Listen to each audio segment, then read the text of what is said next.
السلام علیکم، میں حفیظ خٹک اور آج میں ایک نئے ویلاگ کے ساتھ حاضر خدمت ہوں۔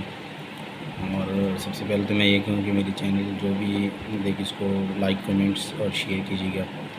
اور ساتھ ہی سبسکرائب کیجیے گا۔ دوسرے، آج کوئی پولیٹیکل یا انڈیویجول کوئی بات نہیں ہوگی۔ آج صرف مطلب 2 سے 3 چیزیں ہیں جو میرے ذہن میں ہیں،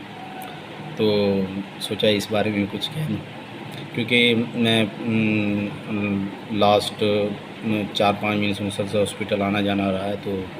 وہاں سے مجھے کچھ معلومات ایسی ملی کہ یہ آج کل جو بہت زیادہ بیماریوں کی وجہ ہے، تو اس کی بھی شاید تقریباً 80 to 90% یہی وجہ ہے۔ تو اس بارے میں اپنی گزارشات عرض کرنا چاہتا ہوں آن بیہاف آف ہیلتھ۔ تو بات یہ ہے کہ اور یہ شرعی بھی ہے اور قدرتی بات ہے۔ دیکھو، ہمارے نبی پاک صلی اللہ علیہ وسلم نے آج سے 1400 سال پہلے جو باتیں کیں، آج وہ سائنس ثابت کر رہا ہے۔ تو اس لحاظ سے دیکھا جائے تو سب سے پہلے یہ ہے کہ مثال کے طور پر حضور پاک صلی اللہ علیہ وسلم نے 14 سال پہلے ایک چیز بتائی کہ اگر تم ایک لقمہ بھی حرام کا کھاؤ گے تو 40 دن تک عبادت جو ہے نا قبول نہیں ہوتی۔ تو دیکھ لو، آج سائنس نے 14 سال بعد یہ ثابت کیا کہ ایک لقمہ جو بندہ کھاتا ہے تو اس کے جو سیلز بنتے ہیں، یعنی انسانی جسم میں جو سیلز بنتے ہیں، وہ 40 دن تک وہ زندہ رہتے ہیں۔ 40 دن بعد آٹومیٹک وہ ختم ہو جاتے ہیں۔ حضور پاک صلی اللہ علیہ وسلم 14 سال پہلے، یعنی جو حرام لقمے سے تمہارے اندر سیلز بنا ہے وہ حرام لقمے سے بنا ہے، تو 14 سال پہلے جو کئی بات حضور پاک صلی اللہ علیہ وسلم کی، وہ آج سائنس نے ثابت کر دی ہے۔ اور اسی لحاظ سے شریعت محمدی میں ہے کہ کھانا کھانے کے بعد جو حضور پاک صلی اللہ علیہ وسلم کی سنت کا طریقہ یہ ہے کہ کھانا کھانے سے پہلے پانی پی لیں، پھر درمیان میں پی لیں اور آخر میں پانی نہ پئیں۔ یہ شریعت محمدی بھی ہے، اور شریعت کے مطابق اگر کوئی کام ہم کریں گے تو اس میں ہمارا دنیاوی اور دونوں فائدہ ہے۔ دنیاوی لحاظ سے یہ ہماری صحت بھی اچھی رہے گی، اور آخرت میں جو ہے نا اس کا اجر بھی ملے گی، کیونکہ ہم ہر کام اگر چھوٹی چھوٹی چیزوں کو ہم پراپر طریقے سے دیکھیں کہ یہ اسلام نے اس چیز سے منع کیا اور اس چیز کا حکم دیا ہے، تو اس کا فائدہ ہماری انڈیویجول لائف اور میں بہت فائدہ ہوگا، اور اس دنیا میں اور آخرت میں بھی۔ تو یہ جو کھانا کھانے کے بعد ہم پانی پیتے ہیں، یہ ایک تو نبی پاک صلی اللہ علیہ وسلم نے منع کیا، اور دوسرے اس کا نقصان یہ ہے کہ کہتے ہیں کہ جب ہم کھانا کھانے کے بعد پانی پیتے ہیں تو آٹومیٹک معدے پہ بہت زیادہ پریشر آ جاتا ہے، جس سے معدہ کام کرنا چھوڑ جاتا ہے، اور معدے کی وجہ سے ساری بیماری، وہ کہتے ہیں کہ معدے کی خرابی کی وجہ سے 72 بیماریاں بنتی ہیں۔ اور اس معدہ ہی ہے، معدہ تمہارا ختم تو سب کچھ ختم۔ تو لہٰذا یہ جو کام ہم نے اکثر 90% لوگ یہ کرتے ہیں کہ پانی جو ہے نا کھانا کھانے کے بعد پہلے نہیں پیتے ہیں، آخر میں رج کے پیتے ہیں۔ تو ایک یہ معمول بنانے کے، روٹی جیسی بھی، جب بھی صبح ناشتہ، دوپہر کا کھانا، رات کا کھانا، جب بھی کھاؤ تو کھانا کھانے سے پہلے پانی پی لو، اس کے بعد دوبارہ جب پانی تو درمیان میں کم، آخر میں پانی بالکل یہ قسم اٹھا لو کہ آج کے بعد میں نے کھانے کے بعد پانی نہیں پینا۔ اس کا فائدہ یہ ہوگا، ایک تو وہ سنت بھی پوری ہوگی، دوسرا تمہاری صحت کے لحاظ سے بھی اچھا ہوگا اور معدے میں ڈسٹرب نہیں ہوگا۔ جب معدہ ڈسٹرب ہو جاتا ہے، میں نے اپنی فیملی میں بھی دیکھا ہے معدے ڈسٹرب ہو رہے ہیں، اور معدے کی سب سے بڑی وجہ یہی ہے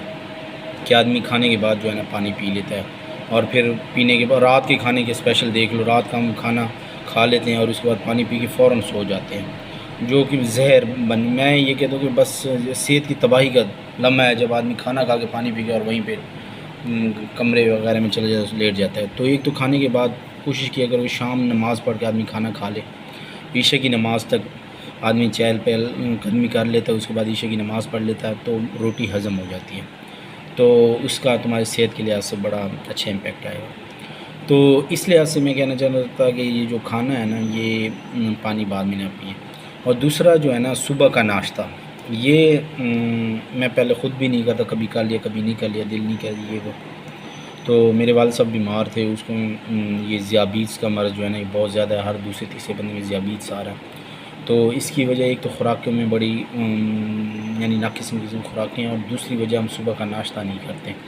تو ڈاکٹر حضرات کہتے ہیں کہ صبح کا ناشتہ جب نہیں کرتا بندہ تو معدہ خالی رہتا ہے، جس کے معدے کے ساتھ ساتھ جو ہے نا تمہارے یہ جو ذیابیطس ہو گئے، ایک دو اور بیماری بتا رہی تھی، یہ بہت زیادہ چانسز ہوتے ہیں۔ تو یہ میں نے نوٹ کیا ہے کہ واقعی یہ جو صبح کا ناشتہ جو ہے نا یہ میں صبح کا ناشتہ نہیں کافی عرصے سے نہیں کر رہا، بس کبھی کر لے کبھی نہیں کر لے، زیادہ دل گئے تو بسکٹ کھا لی، تو اس کے ساتھ میں دوپہر کا کھانے کا بھی دل نہیں کر رہا تھا۔ اب میں پچھلے 1 مہینے سے مسلسل صبح جیسے بھی ہو روٹی، میں نے آدھی روٹی سٹارٹ کی، روٹی اب 2 روٹیاں الحمدللہ میں کھا لیتا ہوں، اور اس کے ساتھ دوپہر کو بھی بھوک لگی ہوتی ہے، اور شام کو بھی، مغرب کو بھی، جو رات کا کھانا ہے اس کو بھی بھوک لگی ہوتی ہے، یعنی ایک روٹین سیٹ ہو گئی۔ ایک صبح کا ناشتہ نہ کرنے کی وجہ سے میرے تینوں ٹائم کا کھانا دل نہیں کرتا تھا، اور یہ بہت نقصان دہ۔ صبح کا ناشتہ انتہائی ضروری، پھر رات کا کھانا، کہہ رہے ہیں کہ رات کا کھانا کبھی مت چھوڑنا، کیونکہ یہ ضعیفی لاتا ہے، اگر جو بندہ رات کا کھانا نہیں کھاتا وہ ضعیفی میں چلا جاتا ہے۔ تو اس کا بڑا خیال رکھنا ہے کہ صبح کا ناشتہ بہت ضروری ہے، اور رات کا کھانا کم کھائیں، یہ نہیں کہ بعد میں فل کھا لیں، کم کھائیں، اس سے صحت بڑا فائدہ مند ہے، جس سے معدہ بھی ڈسٹرب نہیں ہوگا، آپ کی صحت بھی اچھی رہے گی۔ اور دوسرا، صبح ناشتہ کے ساتھ ساتھ صبح واک بھی بہت ضروری ہے۔ زیادہ آدمی چہل قدمی نہیں کرتا، 15-20 منٹ کرے، کوئی بات نہیں، روزانہ 15-20 منٹ روٹین بنا لی میں نے، 15-20 منٹ چہل قدمی کرنی۔ ویسے ہی مسلمان ہیں ہم الحمدللہ، صبح اٹھتے ہیں، وضو کرتے ہیں، نماز پڑھتے ہیں، ہماری کافی جو ہے نا چہل قدمی ہو جاتی ہے، لیکن اس کے علاوہ بھی آپ 15-20 منٹ جو ہے نا چہل قدمی کریں، اس سے تمہاری صحت پہ کافی اچھا اثر پڑے گا۔ تو میں نے جو ولاگ دیے اس بارے میں کمنٹس کیجیے گا، شیئر کیجیے گا، اور پلیز سبسکرائب کیجیے گا۔ وعلیکم السلام۔